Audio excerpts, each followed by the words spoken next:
Hey everybody, how you doing today? My name is Josh Beardsley. I've got cystic fibrosis and I had a double lung transplant on January 25th, 2015 down at Brigham and Women's in Boston. My story really starts a couple of years before that. I was at about 30% and I talked to my doctors about getting on the transplant program, and so we decided that Brigham and Women's would be a good choice just because I live up near Portland, Maine. So I set up the appointments and I went down and met with all the physicians and nurses, and I had to do PFTs and walk tests and blood draws and x-rays, and if you have CF, you know, that's just commonplace. It's nothing new, nothing crazy, so they just want to have their own baseline, and I'm sure whatever center you pick is probably going to do the same thing. So after I met with everybody and had the tests done and stuff, my question was, well, when do I get on the list?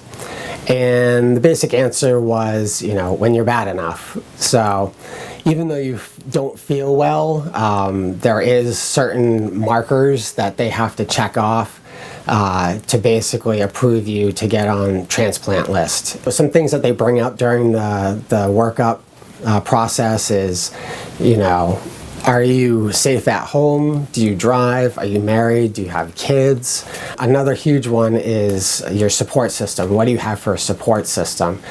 Because it takes, you know, quite a few people to help you through this process. And so they just want to make sure that you've got people there that can help. So one of the things I started was secondwindforjosh.org. The doctors wanted to make sure that, you know, I had enough money to be able to afford my prescriptions and co-pays and gas to get down to appointments and any other expenses that come up.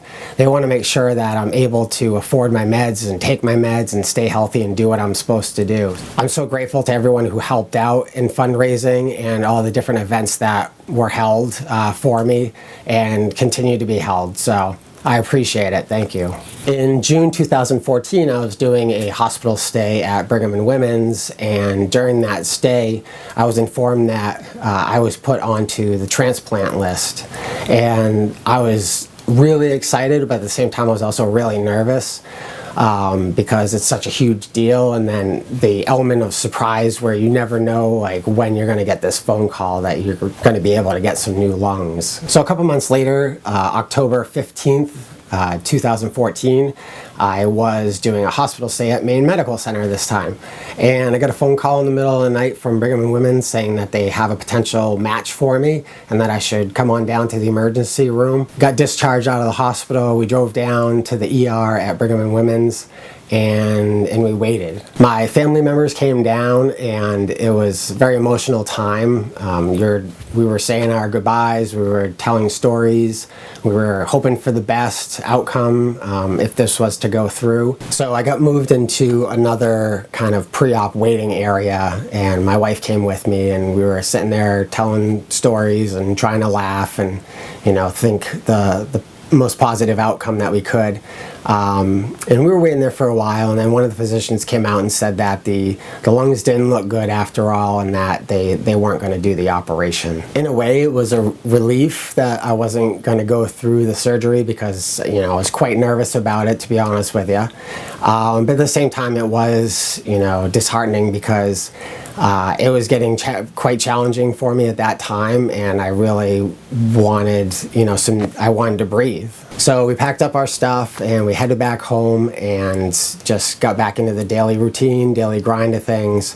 We ended up selling our home during that time, and we moved in with my in-laws, who graciously took us into their home, and just hung out there, you know, waiting for kind of the unknown, waiting for that next phone call to happen. So after that dry run experience, I started looking at other options. So I looked at Cleveland Clinic and also Duke, checked out their transplant programs and started getting connected with those people. It was unsure whether Boston was going to come through in time because my health was declining quite rapidly at that point. I was on 10 liters of oxygen 24 hours a day. I needed to be like in a cool environment. I was wearing BiPAP, you know, at night. I was on IVs almost all the time. So life was quite challenging, and I couldn't go upstairs. I just did not have the energy in me to do that. So during one of my hospital stays in January, I was debating on going to Duke. I was at probably about 12% lung function at that point. And so they had called and prepared a medical jet for me to go down and fly down to Duke and get into their emergency program. And as I was on the gurney getting ready to get into the ambulance, my doctor came in and had said that they've got lungs for you down in Boston. You know, I wasn't quite sure if I should get on the plane and go to Duke, or if I should go to, down to Boston and take my chances there. And I just felt like Boston, things were going to happen there. This was going to be it. So we got in the ambulance, and instead of going to the airport, I went down to the emergency room again down at Brigham and Women's and started the process down there. The next thing I remember is waking up on a ventilator, and just because I needed help breathing, I was out for a couple days, I guess. So it took me a little while to convey to the nurse to try to get me some paper and a pen. Once I got the pen and paper, I was able to communicate a little bit better and explain to them, how I was feeling and what I was doing. So I would recommend that as a tip, that if you go in, or whoever your caretaker is, bring some pen and paper with you if you do end up being on a ventilator, because you can't talk. Once you wake up too, you're going to be kind of out of it. Again, this is something that everybody experiences differently because you're on high doses of steroids and other pain medications. You might not be totally with it. The most emotional part, I would say, would be when I got the ventilator taken out and I took my first breath of air and spoke my first words with the air that was being propelled out of these new lungs that are in me. It was very emotional for me. It was so symbolic, it's that I was saying I love you to everybody with someone else's lungs. It's unimaginable how you're feeling at that moment, but it's so incredible. That's when the real work starts to happen, is that they want to get you up and get you moving and walking around. It was one of the hardest things that I've ever had to do, that first walk.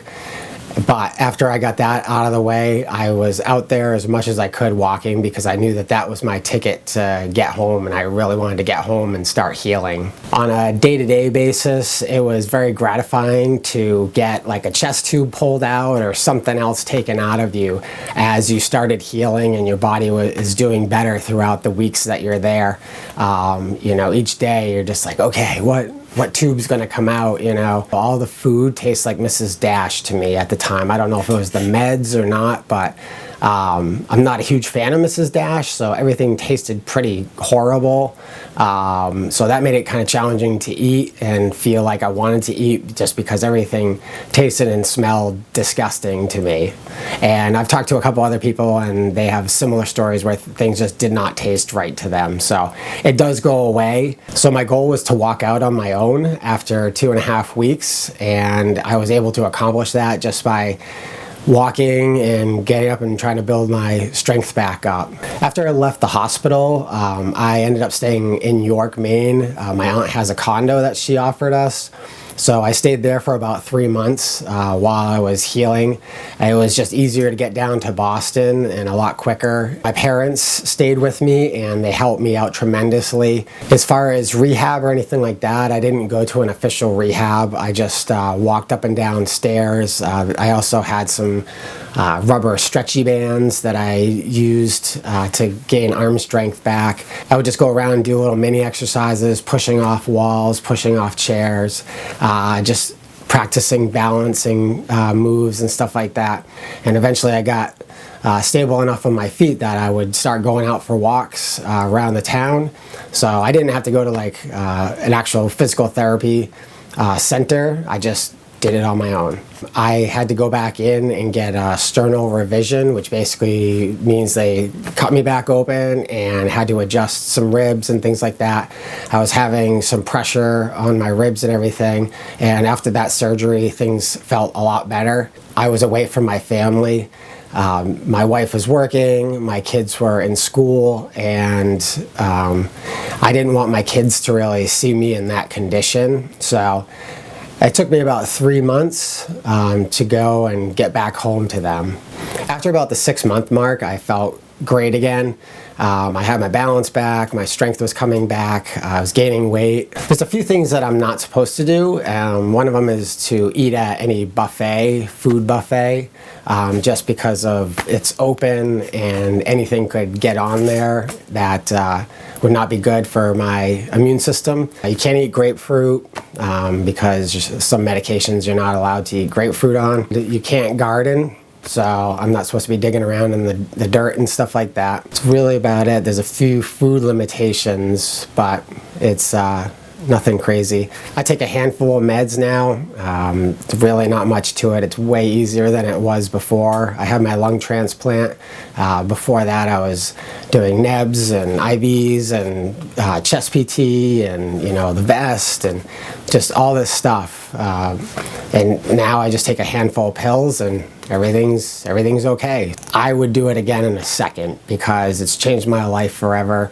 And I would rather have, even if I just got 2 months out of it, I would do it again in a second. If you're considering not doing it, that's your own personal choice, but I would say that the pain is worth it, It is insane. It's somebody, you're getting your lungs removed and somebody else is graciously donating their lungs to you, and it's an amazing thing. So unfortunately, over the past few months, I've found out that I've got pancreatic cancer, and it spread to my liver. After I found out that I had cancer, I went to Dana-Farber, which is right next door from Brigham's, and went to go see the oncologist there.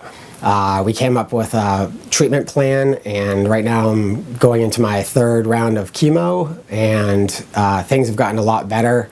I feel better, and my levels and numbers are coming back down to more of a normal range. So things are looking good. I'm positive, and I'm going to beat this thing too.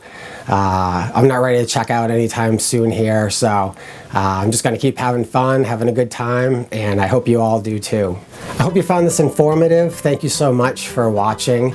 If you want to find out more about me, you can go to secondwindforjosh.org, or you can go to my Facebook page, which is Second Wind for Josh, or you can go to my YouTube channel. Guess what it's called? Second Wind for Josh. Thanks again, and I hope you have a great day. Take care.